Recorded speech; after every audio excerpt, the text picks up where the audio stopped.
با مقصد ترغیب طرز حیات سالم، رشد بازی فوتبال، جلب نوسان جوانان به این نمود ورزش و آماده‌گردانی ورزش، با این راه پیشگیری ظهورهای نامطلوب جهان امروزه از قبیل اکستریمیسم و تروریسم در دهات گلستان ناحیه واسع مسابقه کشاد بازی فوتبال دایر گردید.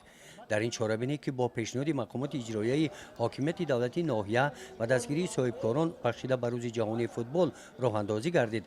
8 دسته فوتبال بازان از 8 دهه این جماعت دهات شرکت ورزیدند.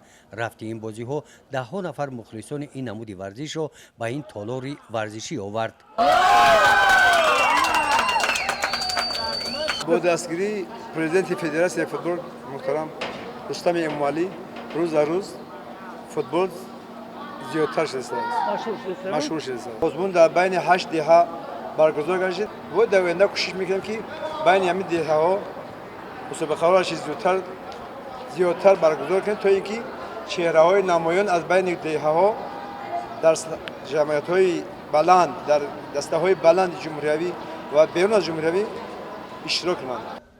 قسمت فینالی این مسابقه بین دسته های فوتبال بازان دهه فیض‌آباد و دهه مهرآباد با مشاهده ها از شماره مخلصان بسیار دیدنی گذشت. بازیگران هر دو دسته هم که امکانیت های بسیار خوبی گلزنی داشتند کوشش نمودند که برتری را به دست گرفته غالب مسابقه گردند. جنبست بازی به فایده فوتبال بازان دهه مهرآباد انجام یافت. در جنبست مسابقه بخشیده به روز جهانی فوتبال غالبان با سپاسنامه و تحفه های مالی قدر کرده شدند.